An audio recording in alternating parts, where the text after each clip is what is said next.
Yo, what's up, guys? It's your boy Bernie here along with Pete. Yo! And we're sorry, guys, we haven't brought it out in a while. I think we've missed a week. So let's bring it back now. We got the Gimmick Cast going on. What do we got to talk about, Pierre? What's one thing we're going to be discussing? We're going to talk about some music we're listening to, some good albums. I got a new segment I'm going to introduce this week. We're going to talk about a little bit more basketball. We missed on the charge. Some coaching. Some major breaking news. Major news. What else are we going to talk about? Maybe a little bit of gaming in terms of just what the situation is. Also, maybe a little bit of YouTube drama that's been going on. Drama alert! Anyway, guys, let's just get right into it. Hey! Want to just jump right into music? Let's just jump right into music. What you got? Let's jump right into the news. Killer Keemstar. All right. Do we start with my new segment? Yeah. Why don't we? Do you want to start it off? I'm gonna jump right into the segment. All right. Let's get right into the bars away. What is going on right now? That was fun. That's not even the name of the segment I decided on. I decided the name of the segment is going to be called Behind Bars. I just messed it up twice. Behind Bars. Put me behind bars right now. Animated in. All right. This is just a segment every week. I'm going to shout out a song that I felt like had the most bars every week. Some bars. I found straight bars this week, and it inspired me to make this segment. Just, if you guys like it, let us know. But this week, and I would like, not Siri. I would like my good pal Bernie here to play a little snippet of this. If he doesn't mind. This is from the new Fabulous and Jadakiss album. Okay. It's called Friday on Elm Street. It's straight bars, all right? The whole album is straight bars, but the intro, it's called F versus J, all right? Fabulous versus Jadakiss, or Freddie versus Jason. And they both rap over, individually, the Friday on Elm Street, or, Jesus Christ, Nightmare on Elm Street theme song, and then Friday the 13th theme song. Huh. And they remix the beats and rap over it. No. It is straight bars for 3 minutes. One of the best songs I've heard in a long time. That's all I gotta say about it. I can't stop listening to it. It's so good. Huh. So good. Anyway, guys, let's get into some more albums. That's the bars alert. Honestly, it just gives me an excuse to yell into the camera for a second. What albums are you listening to, Bernie? Well, right now I'm listening to kind of a surprise album. I really didn't think that I was going to like this album. Well, my friend was like, hey, you should check this out. It's actually pretty good. Shawn Mendes. Stitches. No, but... he knows the name of the album. Is that the name? That's just the name of the song. Is that actually the name of the album? I don't know. I thought you just said it. No, I thought it was just the album. Okay, all right. No, but Jaden Smith. Oh, okay. Will Smith's son. The worst actor... The most disappointing actor, I think, in a long time. Listening to that album... It's called Sire, I think. Like Sire, yeah. S-Y-R-E. Sire. Sire, yeah. I think so. Dude, that album is so amazing. Just the intro. It's titled Blue. It goes in order. B-L-U-E. Loved it. Loved every single intro about it. He also has a song with A$AP Rocky, which is also really good. Yeah, I've been listening to it too. A song called Hope. I just been amazed. I like Falcon with Rory. I like that song. My favorite song on the album is Icon, though. Icon. If I hadn't heard F versus J, that probably would have been the intro song on Bars Alert. Even though that song has been around for a couple weeks. That song those are some bars in that song. I like it. That's a good tune. I've been listening to a couple albums, a couple little older albums. One of them not so old. They're not that old, like a month, I think. Okay. Couple real underrated guys. We've been talking about this off camera a little bit. Some of the more underrated musicians doing their thing right now. Excuse my reaching off screen. PNB Rock. Okay. Catch These Vibes. Real good album. I'm really liking it.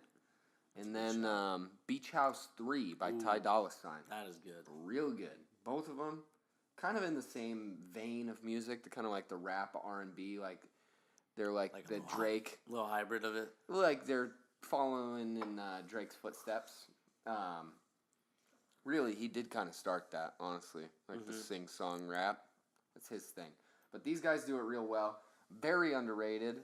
I mean, most people know both of them just for like doing hooks for other people. But their albums are real good too. You should check them out. I mean, it's really good. I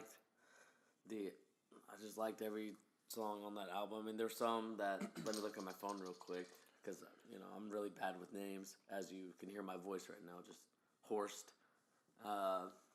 Horsed out of his mind. I like, on PNB Rock, check out the song Friends, and then Issues with Russ. That's a really good song, even though I don't like Russ. It's a good song.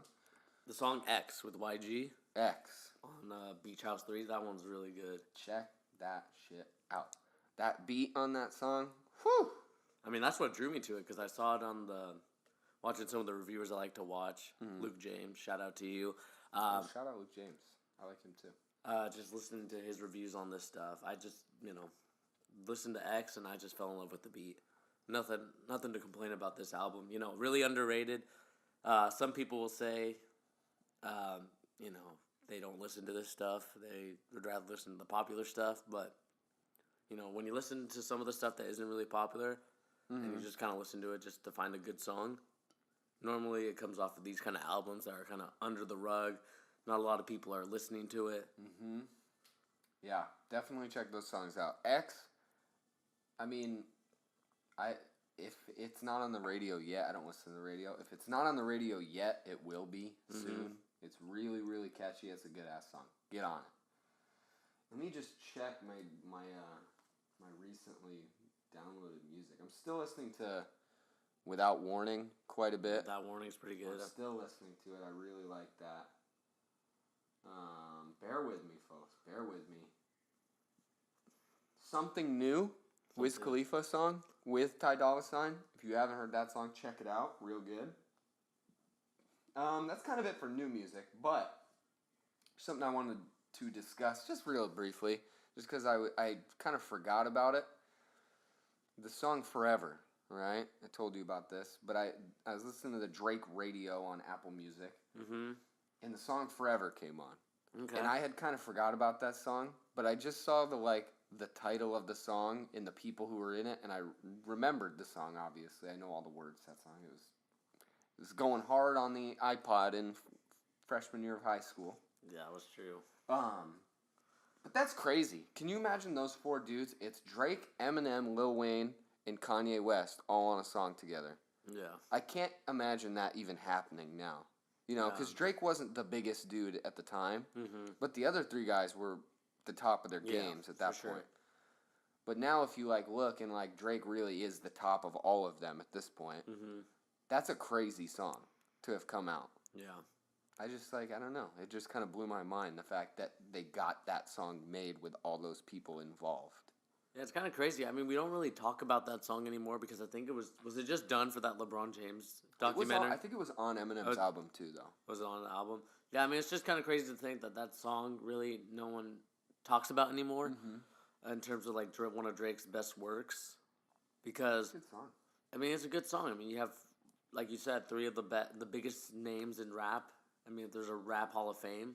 All those dudes are on it. First ballot Hall of Famers, for sure. And it's just kind of cool to see where it came up to, still listening to it, still rapping to it. Because I remember, even to this day, I still am able to kind of keep up with it if I'm listening to it. Yeah, I know all the words. But it's crazy to me that when we talk about Drake now, we never mention some of the older stuff that I liked.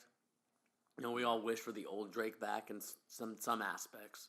In terms of that Take Care kind of vibe. But I kind of like this rapping Drake. I mean, I would like maybe a little bit more of it because I know the bread and butter works. It's singing, rapping. The singing, rapping is working. And, I don't mind that. But I would also like a little bit more just braggadocious rapping Drake because I want to see what he can rap about. I mean, just now that he's on the top of the mountain by himself, how does it feel?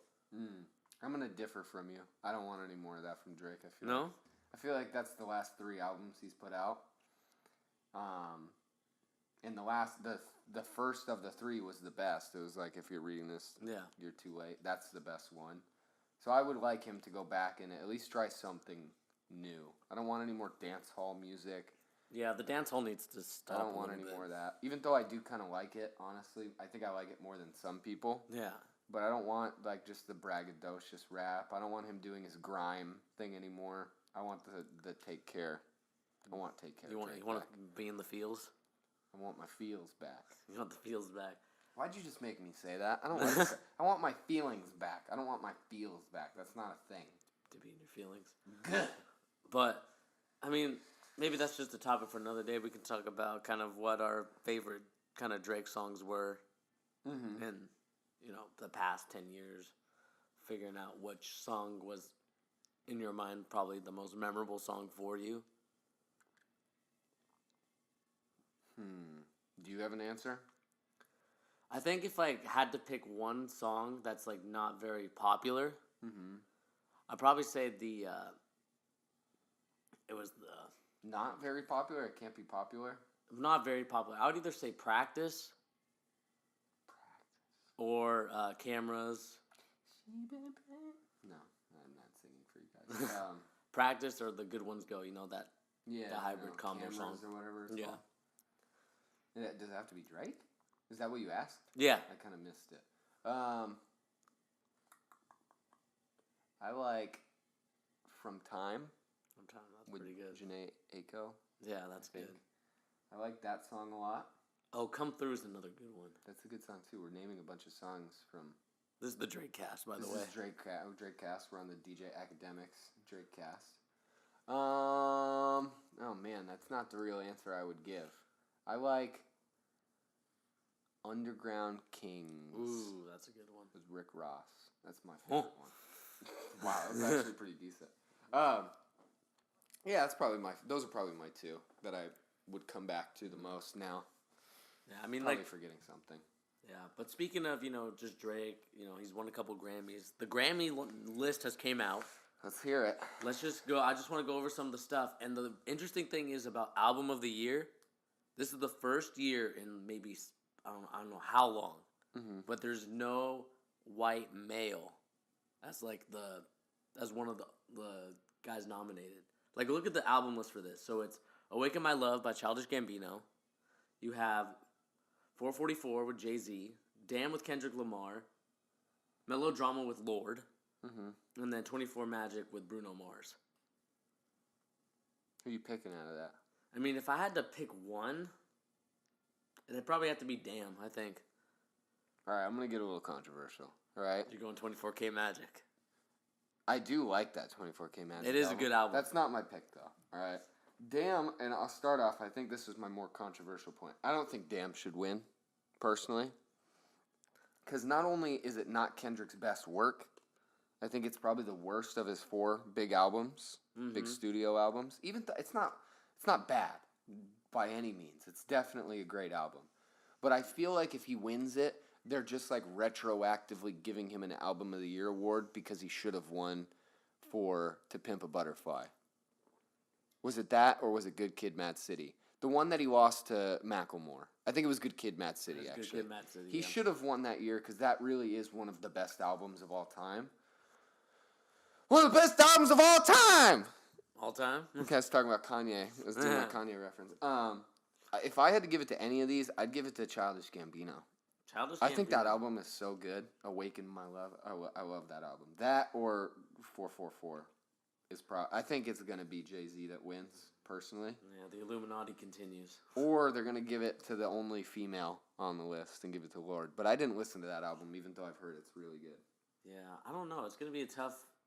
This one's actually going to be really tough. They're all good albums for the first time in a long time. Yeah, I mean, this is the first time where it's like popular choices, you know what I mean? Like, I mean, of course, you had your Taylor Swifts, you had your Adele's. Katy Perry's won before, Katy Perry, which, Did she win? I don't know if she won. She didn't win. It just feels like she probably did at least get nominated a couple times. She did get nominated a couple times. I'm just glad that now music that a majority of people listen to, not just like one fan base or one group listens to, but like a majority of people listen to. Now that hip hop is now the popular medium in music, It's just glad to see that we're finally seeing that in the Grammys. And this is like the first time in a long time that I could be like, okay, this is really tough. Because you could see it go either way with all these. Mm-hmm. Here, can we go down just a little bit to Song of the Year? Before we go to song, let's just go to Record of the Year. So, Record of the Year, there's Redbone, Childish Gambino, Despacito with Louis Fonsi, Daddy Yankee, and Justin Bieber,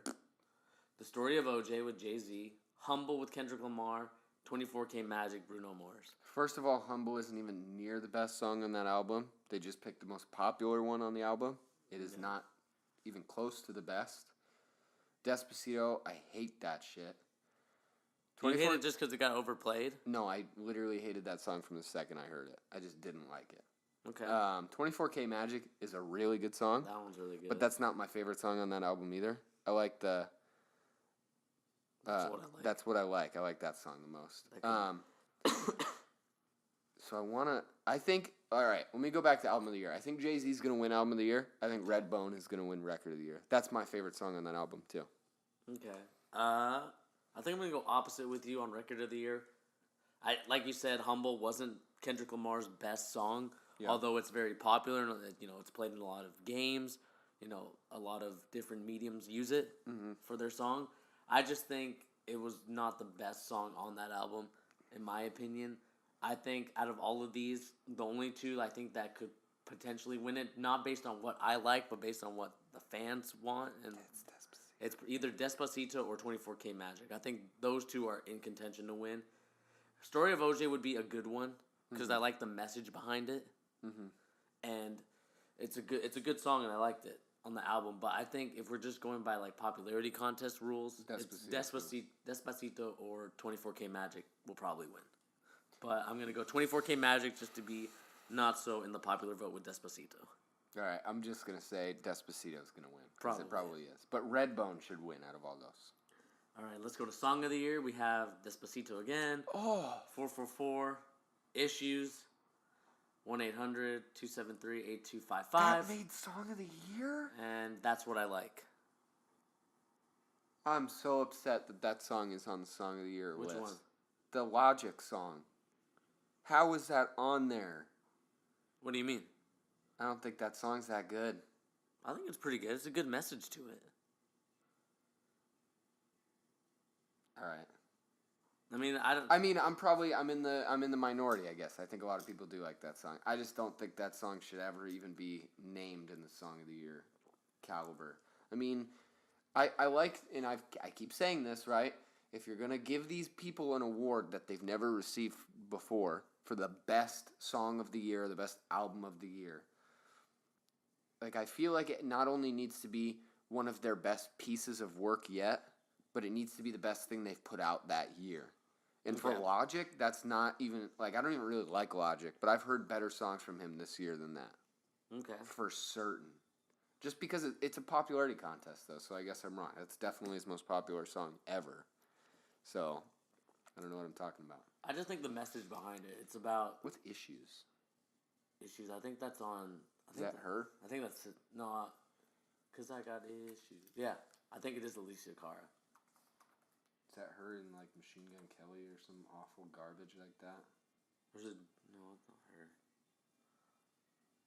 It's Julia Michaels. That's who it is. Is it? Yeah. Oh, because it's that... Okay. I don't know who that is. I've never heard that song. I think I heard it before just because my mom likes to listen to the radio. But it's not going to be... Don't worry about that song. You don't have to worry about that. Don't worry about it. Don't worry about that being there. I think it's going to be...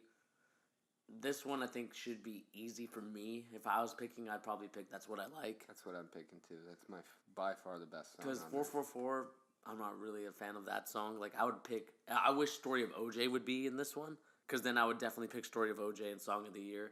Despacito's either going to win one of these two. They're not winning both. And I think it's going to win Record of the Year. Just because of how popular it was in the summer. How overplayed it was. And 1-800, that song. Very good message. I like it. It's about suicide. About having suicidal thoughts. Just contemplating like whether or not you should, with issues with suicide. So I like the message there. I know Peter's not a fan of it. Because he's not really a big fan of Logic, but I don't think it was that bad of a record. I thought it actually had a good message to it. But I think if I had to go song of the year, that's what I like. I think that's winning it, 100%. Can I ask you a question? Yeah. Do you have any idea when the cutoff date for this was? I think it maybe in like December. Like as far as new songs are concerned? Yeah, for Because songs. how does Rockstar not make it on there? Rockstar came out too late. Oh, really? Yeah. Well, you said December, so maybe like... I think like early December, like the beginning of December, I think. December? We're not even in December yet. Or like, I think this is like what happened. Isn't this what happened last? Let me look actually. Maybe it's like September they stopped taking nominations. Because that song came out like 6 weeks ago, so I guess September is probably the cutoff. Grammy cutoff, October 1st. October 1st, so September 30th and October 1st is when. Alright, now I gotta look up Rockstar and see when that was released. That was released, no, that was kind of early, wasn't it? Hold on, I'll find it. Definitely wasn't in October, or like late October, if anything. Probably, yeah. But. Because that should probably have won, in my opinion. November 11th. Wait, what is that? That's not the right one. Oh, that's a movie. Why did they come up with that? But anyway, I mean, that's just... this says mid-September it came out. That's suspect. Because that song, if that didn't make the list... Well, to be fair, you have to submit it as well. Oh, maybe you didn't submit it. Maybe you're right. All right. There's got to be some reason it's not on there. Because it would have made the list. You know? Yeah. I mean, the thing is... Also, if you think about it, if you submit it at that time, it's when that song just came out.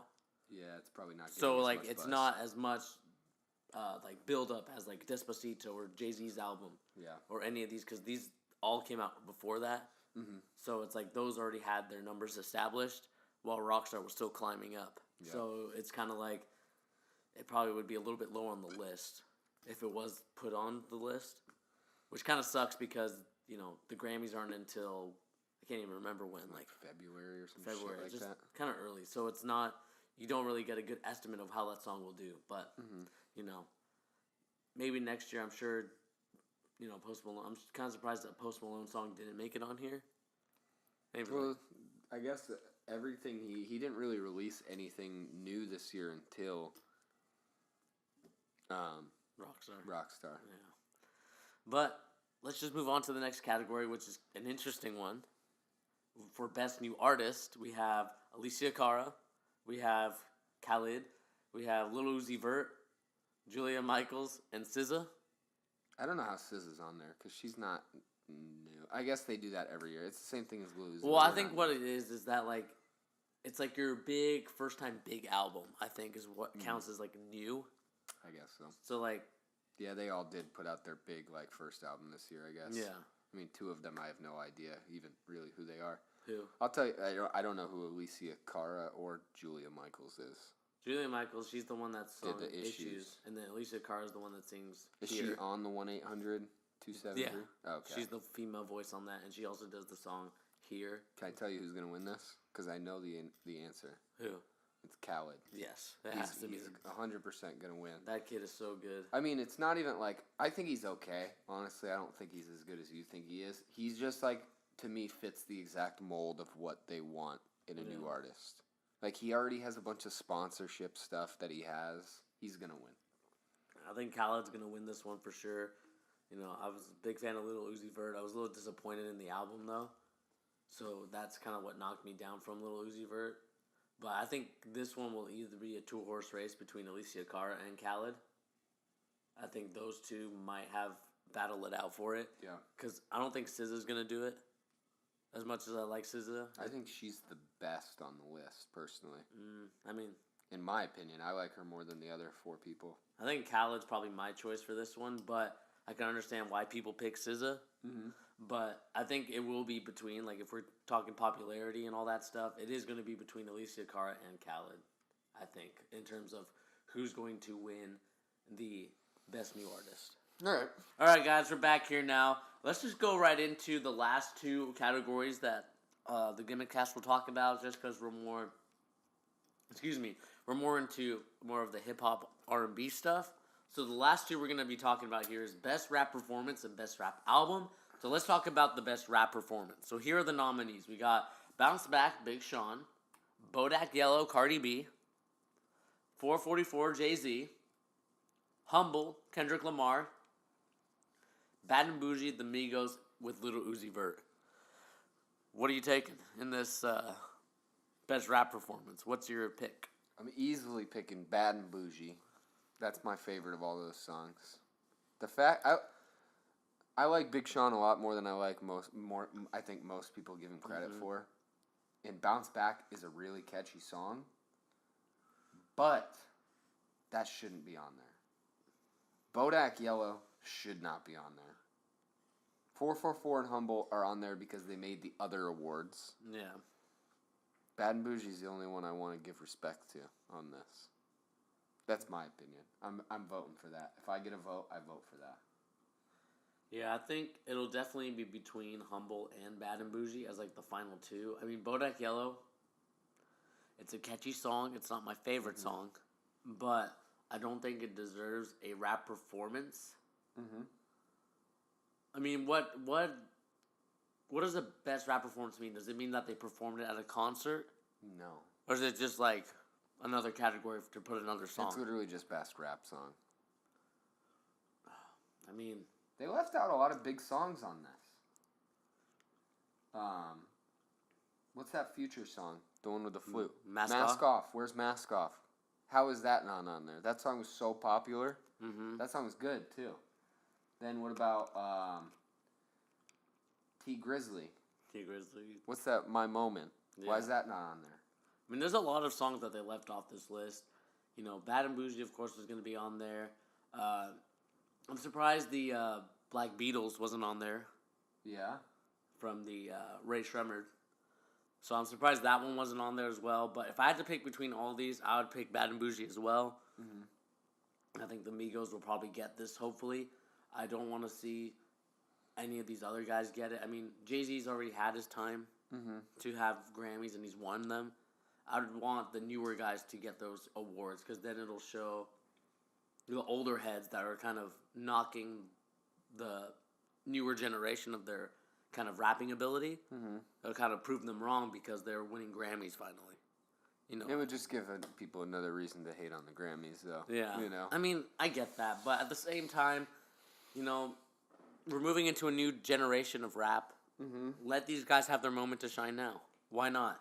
You know, Kendrick Lamar, great album, but like you said, this album that he had was not his best album compared to Pimp a Butterfly and especially Good Kid, Mad City. That one really should have won Album of the Year that year. Section 80. Let's not forget that one. Section 80 as well, another That's my good favorite one. Kendrick album. But I just want to shout out a couple more songs that didn't get any recognition. Okay. Met Gala. The Gala, yeah. Gucci Mane. Offset. That's a good one. No credit. American Idol, I think, is the name of the song by Joey Badass. Hold on, I'm going to find it. I got to remember the name of the song. American Idol by Joey Badass. That's another good one. No credit. Devastated by Joey Badass came out this year too. Another great song. You know who else didn't get any love? Rick Ross had a great album come out this year. That was pretty good. Santorini, Greece is a great song. For Your Eyes Only came out this year. Yeah. Not J. Cole's best, but I really like some of the songs on here. For Whom the Bell Tolls is a great song. All right. Anyway, guys, I just think I'm going to vote for Bad and Bougie. But Bad and Bougie. I'm cooking up dope with the Uzi. All right. Let's move on to Best Rap Album. This one is going to be met with some controversy. I know there's a little bit with Peter. I know he has a little bit of a gripe. But we have 444 Jay-Z. We have Damn Kendrick Lamar.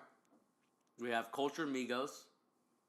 We have Lila's Wisdom by Rhapsody. And then Flower Boy by Tyler, the Creator.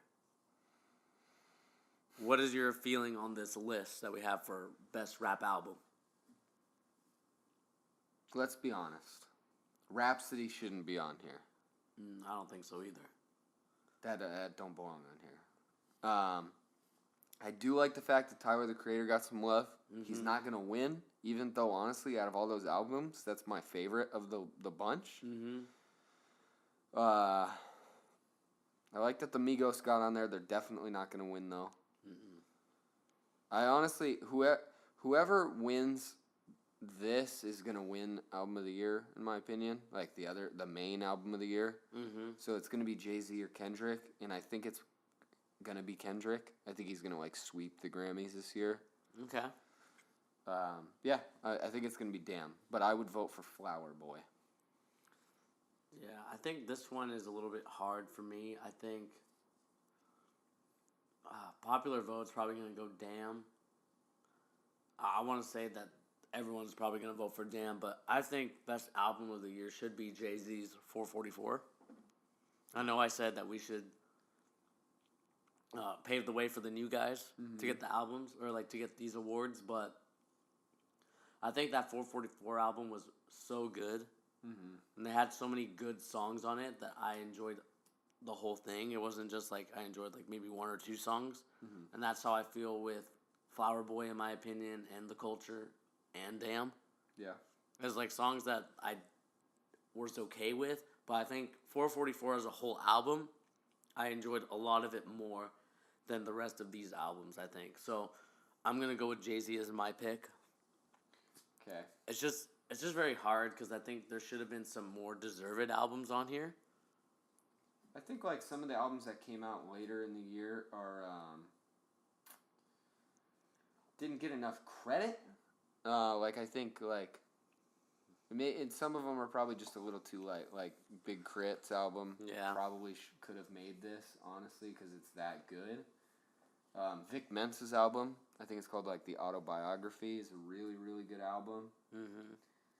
What else? I'm just looking at some albums real quick, just to refresh my mind, because I know I'll tell you none of those are my favorite albums of the year, other than probably Flower Boy is one of the ones I've listened to the most. Lupe Fiasco put out a really good album this year, Drogas Light. I really like that album. I like that Future album. The first one is really good. What's that one called? Hendrix, I think. Yeah, Hendrix, I believe. Or is it just the one with Future? Mask Off? Whatever the one with Mask Off is really good. I mean, Trinidad James put out an album this year. I'm just kidding. Jesus. Yeah, it's actually Future is the name of the album. Is it Mask called? Off. Okay, yeah, I like that one a lot. About Macklemore. Gemini. I'm just kidding. Keep that everywhere other than the Grammys. Put that in the trash can, really. Yeah, I mean, that's kind of it. Yeah, I mean, the Grammys this year, a lot more interesting in some aspects as to there's the albums of the year and the records of the year are showing that hip-hop is here to stay as, like, the most popular medium. Mm-hmm. It's going to be, we're going to have some very salty Adele fans, some very salty Taylor Swift fans. But they got to realize that a lot more people like the beats. Well, they didn't put their albums out this year either. I mean, Taylor Swift did, but it didn't make the cut. It'll probably win next year, honestly. I hope not. But, it's a lot of it's changed now. Hip-hop is here to stay as the ultimate medium. Mm-hmm. We're going to see a lot more for years to come. It being more prevalent and more picked in terms of the Grammys now. Yeah. Because they realize that they're seeing like this new shift in the culture. At least I'm hoping that they do, because I know the Grammys is a little bit old school with their mentality. Yeah. So I think this new shift will show that, hip hop is a very popular medium that everybody listens to now, and it should be something we should consider as one of our records or albums of the year. Yeah. What about the Booty Tape? Why didn't that make it? Is that technically a mixtape? Yeah, it's technically a mixtape, and he's a little bit MIA right now. The Booty Tape. I feel like Drake should have got a shout on something. Like one of his songs should have made the list, because he did have some good songs come out this year. Mind you, not his best year, but like Passion Fruit came out this year. It's a great song. Got a lot of play on the radio. Mm-hmm. I would have picked that song probably out of all the stuff he put out. Hold on, let me just look real quick before. What is there? More KMT. I didn't mind that one, but people aren't going to pick those kind of songs. Yeah. I like Fake Love? Fake Love's not bad. Do Not Disturb is another good one. Teenage Fever. That's my pick. That should have been included. At least got a shout. Do Not Disturb is another good one I like. I mean, there's a lot of good songs on that album. I just don't think Drake put it on the list. I don't think he submitted this. He probably didn't. Well, it might be the fact too, and this might be. It was a playlist, so maybe it didn't count. Like really, they're kind of like weird about the way they nominate things. Yeah, it's interesting how they nominate. The Grammys suck, guys. Can I be honest? I hate the Grammys. I like to talk about the Grammys, but the Grammys always get everything wrong. They usually do, but this year I think it'll change. I mean, granted, it's not what we like in terms of some of the picks and selections that they picked, but ultimately I think this year is a little bit more... They did become a little bit more diverse this year. It's a little bit more diverse, and we just see more options this year. I mean, if you would have told me that Lil Uzi Vert would have gotten a nomination, a year before, or like any of these like guys like Migos, if you asked me to say, hey, do you think these guys would ever get a Grammy? I probably would have said no because of how old school thinking the Grammy committee board is. Yeah. So it's like great to see that now, although some of the songs that they picked weren't at least my favorite, at least they got picked into it. So now we can see a little bit more of like guys that we really like can finally get into it next year. Yeah. At least that's how I'm looking at it. It's just kind of like it's like a bridge. Hopefully. I do agree. I do think T Grizzly got shafted. He should have made the cut. At least give him my moment on Song of the Year. I'm just kidding. Don't put that on there. But I do love that song. That's probably a pretty good song. That's one of my favorite songs this year. All right, let's move on. Let's get out of this shit-ass Grammys.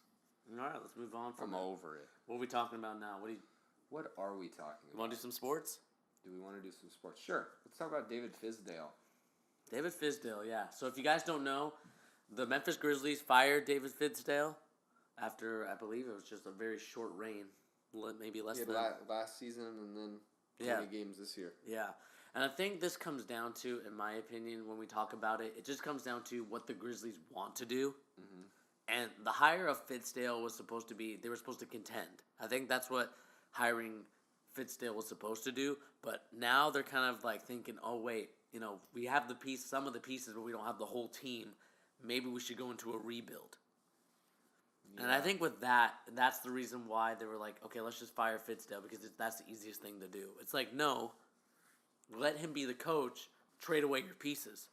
Mm-hmm. I think firing Fizdale is kind of like a bad move because I think he's a really good coach. He was under Eric Spoelstra's wing, and he also coached, Dwayne Wade, LeBron James, Chris Bosh in those Heat days. So I think he has the experience and knowledge to be a very good head coach, but they just didn't give him the time of day to kind of let him build up the team the way that he would like to see it. I'm going to go a little bit different direction than you. I don't think this has anything to do with quality of coaching, what they want to do with the team. I think there's something else that has yet to be publicly stated about what happened. Mm-hmm. And I think a lot of it kind of comes down to there's a lot of arguments between him and Marc Gasol. They didn't see eye to eye on a lot of things I read an article about. But I don't know, man. I mean, you can't fire the guy based on the quality of coaching. Look at what he did last year. He took them to the playoffs. That's really not a good team. Other than Mike Conley and Marc Gasol, that's a bad team.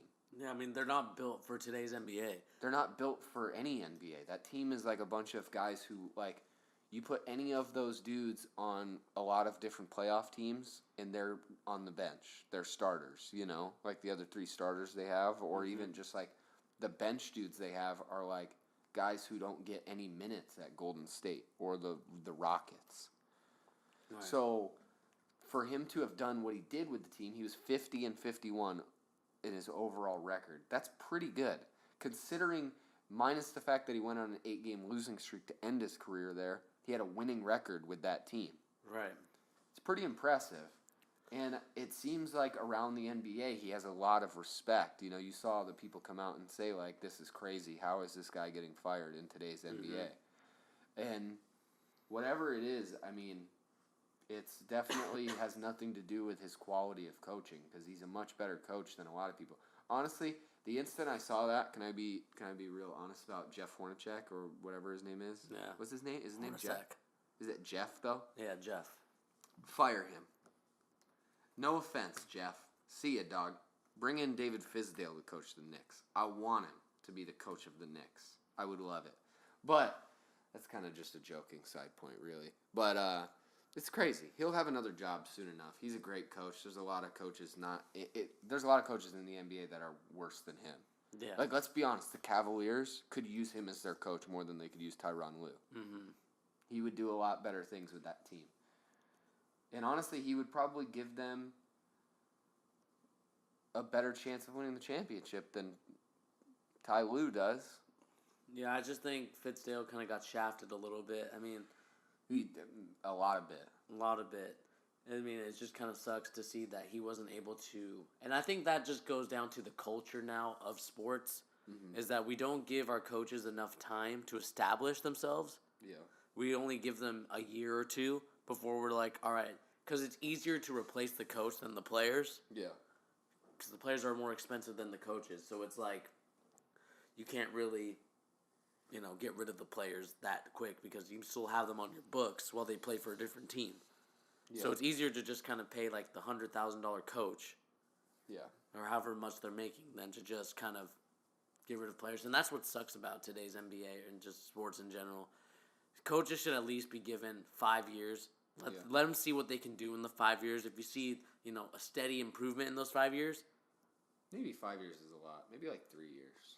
Or just a decent amount of time to where you can establish yourself, establish your offense, establish whatever type of things you like to do for the culture of your team. And then let's see where it goes from there. Because I just don't like the fact that we fire guys. I mean, unless they're like, some scandal happened or just some serious issues that are very bad, then I don't want to see a guy fired until like his third season. Yeah, I mean, especially when his track record is as good as Fizdale's was. Like, the guy took a team with two good players, like 2 star players, but even then, they're not like the upper echelon, really. Yeah. Marc Gasol is really good. Mike Conley is good, but he's not like in the top 5 point guards in the league, really. Mm-mm. So he took a team with literally those are his dudes, and they won a ton of games. And the fact that right now, if Mike Conley hadn't gotten hurt and been sitting, they probably would have a winning record right now. Right. So it's pretty crazy. He's definitely he's like Dwayne Wade said, he's taken the fall for something that is not his fault. Yeah, exactly. Whatever it is, it might be just their losing streak. Even then, they don't have even close to the worst record in the league right now. Mm-hmm. It's crazy. They're 7-12 in his second season after he took them to the playoffs. Yeah. Something fishy's going on with that.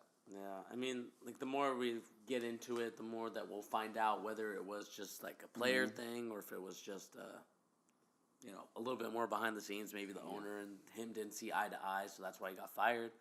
But this kind of led to what happened last night before he got fired, and that was that he sat out Marc Gasol for a whole quarter. Marc Gasol got upset. There's been rumors that Marc Gasol is now on the trade block when we were talking about our trades a couple days ago. Mm-hmm. So, I mean, we're going to find out what people are going to be willing to offer for Marc Gasol. I think the Grizzlies should listen. I think the Grizzlies honestly should reset that whole team and rebuild. Because, I mean, they just got rid of that coach. They need to. I mean, it's just time to get not rid of them, but just kind of move on from them so you can start rebuilding your team. Obviously, you can't rebuild it with Marc Gasol or Mike Conley because those guys are in their late 20s. At least Mike Conley's in his late 20s, like 28, I think. And then Marc Gasol is 33. So it's time to kind of move on from those guys, rebuild, draft someone young, and keep growing. Because, I mean, that's kind of what the process is, especially for Memphis, because you can't attract free agents in Memphis unless you have a superstar there already, in which they don't have. if they trade these guys away. So you're going to have to kind of, start to rebuild again. So, I mean, we're going to see what happens with this Memphis Grizzlies team. I'd be interested to see what people are willing to offer for Marc Gasol. Mm-hmm. And if they're willing to just bite on the deal and rebuild. Oh, man. Be curious to see what you could get for him. I just looked up. He's 32. He's definitely still playing like he's still in his prime. Right. And it's funny that we always bring up this team, but really the only team I could see biting on him, because he has a lot of money on his contract. Mm-hmm. The only team that could really use him like this year or next year is the Cavaliers. That could trade for him. And we had the big discussion about Boogie Cousins on the charge this week. But, let's be honest, Marc Gasol is definitely more attainable than Boogie Cousins is. Yeah. I could see him going after him, trying something for him. Mm-hmm. Like trade Tristan Thompson in that first-round pick for him. That's not that crazy. And it could happen, especially if they do what you're saying, which I think they should too. They should definitely trade him. Yeah. If they can get that kind of value from him, which is a top 10 pick and a decent enough player, take it. Yeah, I just think it's time to move on from this Memphis experiment. I mean, we remember the Grindhouse days where it was, battling against the Clippers with Zach Randolph. Zebo, Mike Conley, Tony Allen. I mean, those guys, that was good teams, but that experiment is over now. That style of play won't work. You tried, experimenting with Fizdale as the coach. You decided to fire him for whatever reason. You did it. Mm-hmm. And now it's just time to own up to it and say, you know what? It's time to just rebuild. Let's restart everything. Yeah. Let's go to the draft, get somebody, and then let's try and build around that person for years to come. I mean, hopefully we see it happen because I don't want to see these guys like Mike Conley or Marc Gasol waste their last couple years in a place where they're not going to continue to grow and develop. Mm-hmm. So, I mean, we're going to see what happens.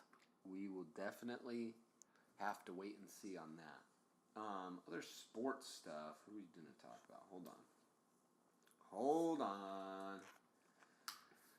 Go to good old ESPN. What do you think about that whole Greg Schiano thing? I think it was me and my other friend that we're talking about it. Yeah. Josh.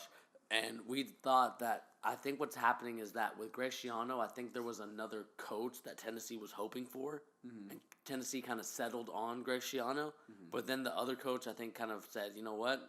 Maybe I might be interested again. And so they kind of just... Who is that? John Gruden. Oh, really? I think John Gruden was another name that they were hoping for and expecting for. But, I mean, it just depends on if that happens. I mean, obviously, there's some public outcry about Greg Schiano, about the whole Penn State thing. Yeah, but none of that's even proven, so. Yeah, it's just one of those, 2017 type of things where it's like, even though you can't prove it or, you can't tell what the intent was of that, people will still be outcried about it because, it's 2017. That's all I can really say. And so Tennessee, instead of trying to bite the bullet on Greg Schiano, they just said, you know what, we don't want to deal with this drama. Let's just, we'll let him go. We won't hire him. Yeah. We'll use that as the scapegoat, and then we can just kind of find another coach that doesn't have as much drama attached to him. Agreed. Yeah, I kind of think the same thing. Honestly, it just is such a shit show. I'm so sick of hearing about it already. I think it only happened a couple days ago, too. I'm just sick of it. You have anything to talk about for video games, Bernie? Anything to talk about video games? Not really. This is a great segment. I love that it started like this. What are you going to be playing till the end of the year? Because, February and January are always great months for... Yeah, it just kind of sucks. I've been playing a little bit more Fortnite. I think Fortnite's kind of been the game so far for me. Call of Duty, I might get... It looks not bad in terms of just, a Call of Duty game. Yeah.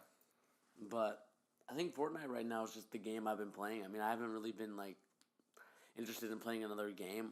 The only game I've really been interested in playing is Mario Odyssey, but I don't have a Switch. I think I'm getting one soon, actually. So, I know. When the funds come in, then I'll get a Switch and play some Mario Odyssey, but for now I'm just going to be playing Fortnite. and a couple games. I won't be playing 2K anymore. I think 2K.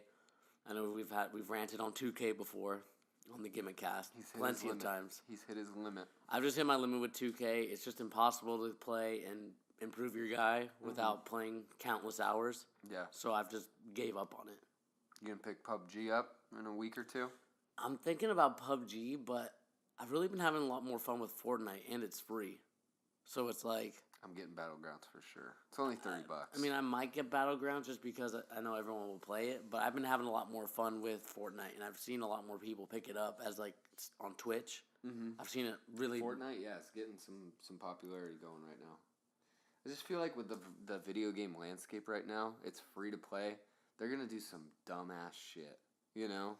Well, yeah. And they're going to add, like, in some, like, pay-to-win barriers into the game. I just have, like, no faith in video games right now.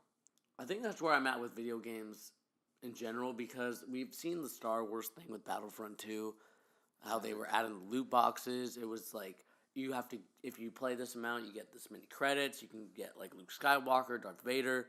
Now there's the Destiny 2 drama. Have you seen that? With the Double XP. Yeah. Takes, like, every level you need 160,000 experience, whereas it was 80,000 before. And it's like, stuff is hidden behind pay to win. Yeah, it's just so stupid. I mean, we're basically bringing this like freemium market in the mobile market basically into video games that are $60. I just don't get it, man. Like, are these companies really that desperate and like clawing for that much like nickel and diming people just to? I think it's shady and I think it's wrong, and I think that's the reason why a lot of parents and a lot of people have been protesting against these kind of loot boxes and microtransactions. I mean, we've seen that loot boxes are now getting banned now, or at least they're going to be considered banned. I hope so, man. They're just going to figure out something else, though, honestly. I just, like, I'm so, like, I don't even know how else to explain my narcissism with video games. Like, I feel like whatever we do as a community of video gamers, because, like, I'll be honest with you guys, I bought Star Wars Battlefront 2, even though I agreed with all the hatred towards it, you know? But it was like, I want to play this game. I don't have anything else to play right now. I want to play it. I don't care if me not buying it helps stop that kind of stuff. And I think, like, that's the problem. Like, the video game industry is, like, really, like, they're killing us, you know? Because there's nothing else to play. And then, like, it's, like, such a monopoly at this point, you know? Yeah. Well, the thing that sucks, too, is that EA had another company that was going to make a, like, single-player Star Wars game. Yeah, we talked about that. Yeah. And they decided just to cancel it and get rid of it, which, to me... is visceral. Makes no sense. Because I think that game could have done really well, but the problem is EA was like, okay, how can we add loot boxes? How can we add microtransactions to it so we can have players keep going to it? Yeah. And Visceral was probably like, you know what? That wasn't really our intention to do that because we want a lot more people to buy it so we can get it. I don't know. It's just really shady because I think EA is the catalyst of it. Oh, 100%. They're the scummiest company in all of video games. And because of their greed, they pushed it too far with these loot boxes. Yeah. Now that it's going to get banned, so all the companies now have to abide by the rules of the loot box gimmick. Who do we blame for loot boxes, though? Is it Overwatch? Is it Blizzard? I don't think it's them. I honestly think it's... Because I really feel like they were the one that popularized loot boxes. I think they did, but I'm really going to blame the mobile market for this. The reason why I blame the mobile market is because they found a way to kind of get at people's... I don't know what you call it. Like, not a disorder, but like a... It's like gambling. Like a gambling fiend. Like, you know, you have twitching fingers. So it's like you're preying on the fact that either A, kids, or B, adults with really bad tendencies to spend a lot of money on, like, these little microtransactions. You're preying on their kind of willpower, which is not right to me. Because, like, they make it so easy where it's like, okay, you can buy 100 coins for $100 just by pressing OK here. Yeah. Because you've linked your credit card to your Apple ID, so you can just quickly just say OK without any correlation of, okay, this is what you're getting, this is how much it's worth, are you sure you want to buy? Yeah. They're basically just saying, here's $100, here's 100 credits, just press OK. And then you're just like, okay. Which just sucks to me because, yeah, it's up to the parents to monitor the kids. Mm-hmm. But sometimes, the kid, you can't always monitor everything that the kid does. Yes, they'll make some stupid purchases and you'll, be mad at them later on. But, there's a difference between just kind of making it harder for them to get it to there. Yeah. And I just feel like it's so easy now to just press 2 buttons and you're already with your credits and $100, $200 down on whatever microtransaction it is. Yeah. I don't know, man. It's like, and I honestly, for me personally, I want to blame it on like sports games, like FIFA. You know me. I have had some moments with FIFA where I just like can't stop spending money on packs, and it's like it really is addicting as fuck. Like you can't stop, and then you like subscribe to these YouTubers, and that's like they make money to open these packs, and that's how they make money is by opening more, and then it just like the compulsion to open more yourself, like even though I'm not making money, is so strong. Like I can't stop myself sometimes. Yeah. Like I've spent money on a lot of games. Overwatch, I've definitely spent money on. Like FIFA games, Madden. I don't even play Madden. I used to spend money on it. Mm-hmm. Trying to even think. There's tons of games. Mobile games. A lot of mobile games. They're killing me, dude. I haven't done it in a long time though. I've kind of like. I don't want to fuel that kind of business model anymore. And I feel like I got to the point where I realized, like, I'm the part of the problem. Mm-hmm. Like, adults who choose to do it, too, are definitely the problem. Because if it's just kids, there's going to be, like... There's going to be some change for that sort of thing, for kids doing that. And I think, like, the farther we get and more kids have issues with, like... this internet gambling or like video game gambling essentially, it's going to go away as far as kids are concerned. But then like the adults who are still paying for it, like, I don't know, man, it's pretty crazy because I feel like I do it. I was part of the problem. I don't know, man. Yeah, I just think that now that people are more aware of it, especially parents and adults now are sick of it, I think we're going to see the shift of games being rated differently, or just, they're going to cancel it altogether. I mean, the only reason why microtransactions were out of Star Wars Battlefront was because Disney had to step in and say, you guys really royally effed this up. Yeah. So we're going to just take it away because you guys couldn't do your job. Do you think EA is going to lose the Star Wars contract? License? I think they're going to. I think they're going to at least still have it, but they're not going to like be the sole only. I think they're going to lose it personally. Like I think Disney is like this royal fuck up of Battlefront 2 and loot boxes. Like EA, they might have screwed their company for a long time to come. Like their multimedia conglomerate that is EA, it could be in serious trouble based on all the stuff that's happened with Battlefront 2. And I think a big company like that going down because of that. And did you see the thing with like one of their I can't even remember who it is.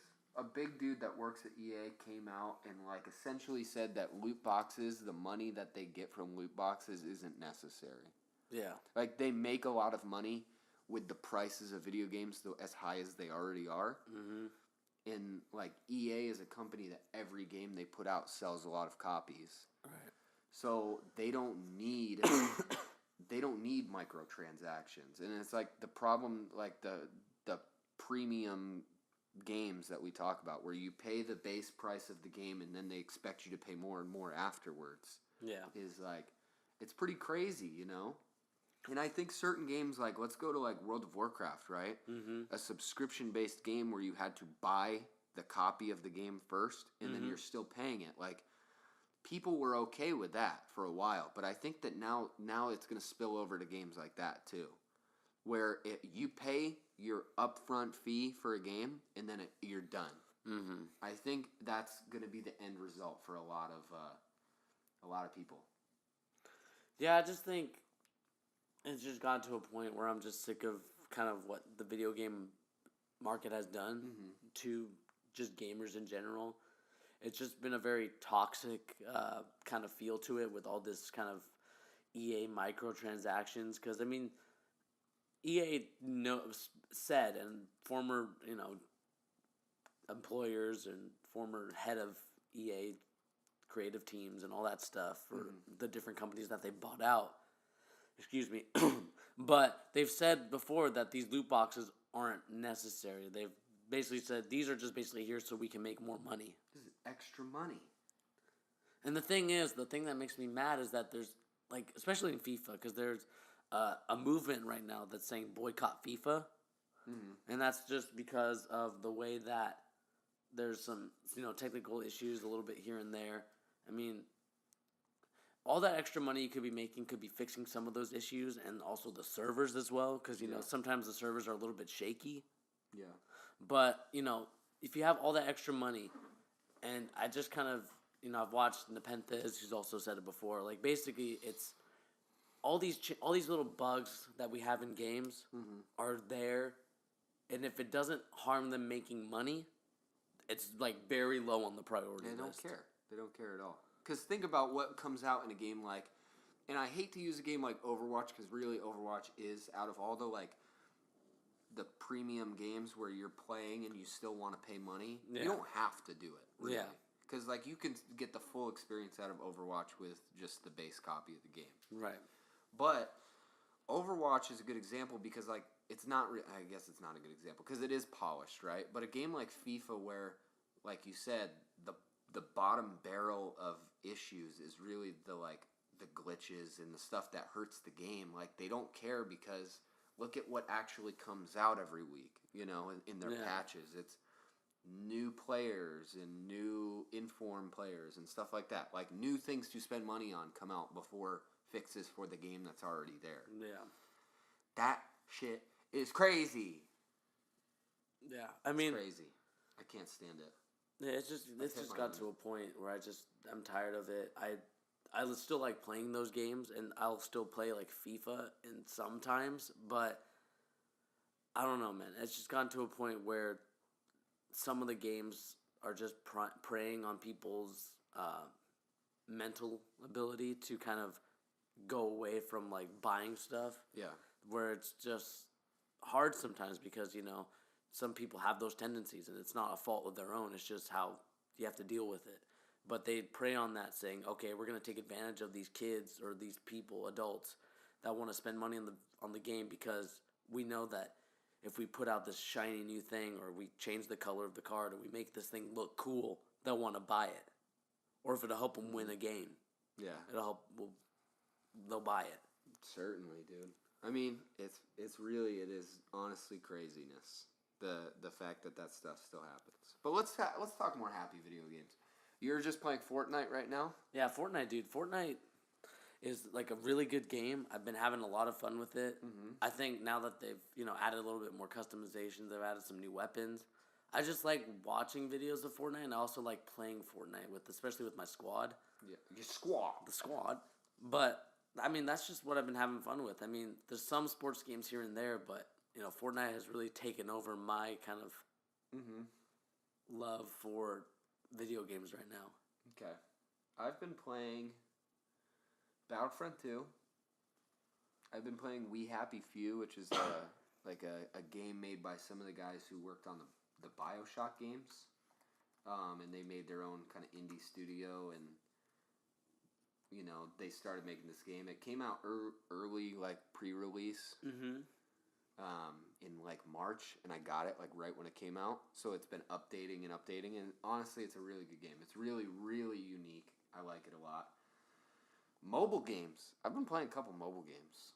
A big one came out in the last week, and it is really good. Okay. Talking about microtransactions. Yeah. I haven't spent anything on it. I haven't needed to.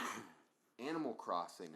Pocket Camp just came out. I heard about that on the Apple Store, amongst other places. That game is so fun. It's literally, I don't know if you ever played an Animal Crossing Yeah, I game played before. a couple. I played a few. I really like the one on the 3DS. I can't even remember what it's I called. think I played the one on the GameCube. Like New Harvest, I think maybe is what it's called. I don't remember. I played that game a lot, the 3DS one. This game is like literally just a mobile version of that. And it's really fun. I'm having a good time with it. That's kind of, honestly, that's probably the game I've been playing the most. If you guys haven't played it, check it out. Let us know what you think. What are you guys playing? We don't really ask that question very often. We probably should ask more often. What video games do you guys play? I know we have a lot of basketball people who kind of subscribe to us and, let us know about their basketball opinions, but I'm sure you guys are playing video games too. So let us know. Let us know what you're thinking, what you're playing. Tell us. We're interested. Because then we can have more ideas of what games we want to play on the channel. Because that is definitely coming soon. Hopefully. Should be coming soon. Should be coming soon. I think I'm going to start putting some PUBG videos up. Some PUBG? Once it comes out. I'm going to jump on that hype train. And I'm going to wear a bulletproof vest and a long black wig and glasses. My name is going to be Roman Reigns. Dr. Disrespect Jr. I'm just kidding about that. My name is going to be Roman Reigns. I'm going to dress up like Dr. Disrespect, and my name is going to be Roman Reigns. That's really funny. Yeah, guys. I think that kind of does it for the Fusion Cast. Fusion Corp Cast. It's called the Fusion Cast. The Gimmick Cast? The Gimmick Cast. Hold on, I'm going to look and see if I have anything else to talk about. Because I was so excited for this podcast, and I felt like we had more to talk about. Oh, talk about the YouTube drama. Yeah, we got Bernie! Yeah. What are you doing to me? Well, I wanted to make sure there was nothing else you wanted to talk about because I was going to bring it up. Let's go for it. That's what I was looking for. So, I mean, it's going to be a little bit hard, especially, it's not going to affect the big guys, but it's going to affect the guys that are living paycheck to paycheck on YouTube. Mm-hmm. And that is the drama with YouTube Kids. So, if you guys don't know, there are some videos on YouTube Kids or just, YouTube content for kids that have been created by these channels that have taken advantage of the algorithm using characters like Elsa, Spider-Man, all these guys doing very inappropriate things and, taking drugs, sex, lewd language. I mean, just everything that you could think of that shouldn't be on a YouTube Kids or for kids, it's there. And what happened was that now that sponsors have pulled, because YouTube didn't really, this stuff has been there for a while, and I've seen a lot of views on it. Yeah. Now that sponsors have finally pulled out, YouTube is finally taking a stand on it, which, YouTube, come on, take a stand on it, faster. Yeah. Because what this does, and what sucks is that because of these idiots that decide to kind of use the algorithms to their advantage to get views, to make tons of money, they take away sponsorships now from guys that are living paycheck to paycheck on YouTube itself, not just YouTube Kids or just that type of stuff. It ruins their chance to get ads on their videos to make money. And that's what I get sick and tired of with kind of these scum, these bums and scum of the earth. Bums and scums. It's just... talk, man, because I'm just so frustrated. Talk. So, like Elsagate, right? That's kind of what we're talking about. So Elsagate, which is the big thing that Bernie's talking about. You've heard all the conspiracy theories, right? I didn't hear. I know that. I think Ethan Bradbury was one. Well, Ethan Bradbury kind of was in. He was in the earlier days of the whole YouTube Kids drama, where he was putting up the Bradbury Boys. Shout out slamming. They were doing their whole thing with Sunset Boulevard is one of the shows they did, and they had videos with dressed up Elsa, it was live action stuff, right? But that was kind of it was really weird, and they didn't say it was them. It was really strange, but now it's getting even worse, right? So Elsagate is this whole thing that I heard on the H3H3 podcast. Ethan and Post Malone were talking about this, along with Ela. And they were talking about how a lot of these videos on YouTube Kids are really weird content, super out there, eating poop and stuff like that. Yeah, it's and weird. Bizarre sexual stuff. And some of the conspiracy theories are that these videos are made by like pedophile rings. That's what I've heard. And that like there's like hidden code in the comments where some people think it's like, oh, kids typing gibberish, but the lines people have like kind of like decoded, and it's like hidden meanings of like people like pedophiles talking about like arranging meetings and stuff like that. So this shit is like, if all that stuff came true, right, and it is proven to be factual, YouTube could be kind of fucked. YouTube could be in serious trouble, and I don't want to like negate the fact about about the issues with the predators and the pedophiles, because that is like the number one issue here. Of course, because we don't want kids taken advantage of in any situation at all, and it just kind of sucks because these guys, if it is pedophiles making it, or if it's just people preying on kids so they can make this money, it's wrong. It's absolutely wrong. It's the first thing that YouTube should address. It should be stopped. I know they're doing a better job of it, but at the same time, they need to really look into these videos, because I don't want situations where kids are meeting up with these pedophiles, because it's disgusting. He's gonna rage. It's just disgusting. I don't get it. I don't get how you could even do that. That's just, ugh. Well, I mean, I know what happens, but it's just like, YouTube, you gotta like be up front and in the front for pushing it first, because these videos should have never been made, honestly. Well, it just shows where YouTube's priorities as far as like monetization and stuff like that is concerned. Like, you have all the big problems. Like, you had the whole Casey Neistat thing with the hurricane. I think it was like the hurricane stuff where his videos got demonetized because you're not supposed to do something along the lines of like monetize a video for charity, I think is what it was. I think it was just like, you can't make money off of like tragic events. Okay, well then you had the whole like Jimmy Kimmel, like his videos were still monetized, right? So obviously they're fucking up, right? And then you have like all these other YouTubers who put out videos that really are not that bad, And to go back to H3H3, just because they're really big on YouTube, like all their videos get demonetized, and if you actually watch the content, what they're doing and showing is nothing even compared to these YouTube Kids videos. Yeah. So YouTube, whatever their algorithm, whether they're like so hands off that they have no idea what's going on with their own platform, or they just have no idea what people actually think is like morally acceptable or not, because what they're showing based on how they monetize videos goes to show that they either have no moral compass or they don't care, really. Mm-hmm. So, I mean, YouTube's really, they're building themselves, they're just like barricading themselves in the corner more and more, with all the different things that they find issue with where they shouldn't, and then they find no issue with things that they absolutely should, Yeah. Like, it's crazy, dude. YouTube is fucking themselves. I just think it's going to be almost a thing where basically what's going to happen is that YouTube is like, you know what? We're only trusting the networks now. Only the networks can post on YouTube. Mm-hmm. And, everyone else, have fun doing whatever you can do on a different website. Yeah. Which I feel like that's where it's kind of leading towards now. Because, I mean, only the popular channels are getting the ads. Only the network channels are getting ads. Meanwhile, everyone else is struggling to get ads on their videos. Yeah. Which is just it's just a damn shame, because some of the guys actually that I've watched have good content. Yeah. And they won't get sponsored by YouTube's ads because of the issues that are going on now.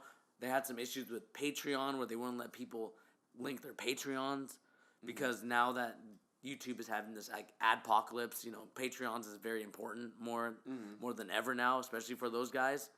And YouTube is just like, you know what? No, you can't make any money. Yeah, it's fucking crazy, dude. I can't believe it. There's honestly not even much to say about it, other than the fact that YouTube it's ridiculous. Mm-hmm. As a platform, the acceptable stuff compared to the non-acceptable stuff is like, it's just bizarre. Yeah, that's really all it comes down to. It's absolutely bizarre.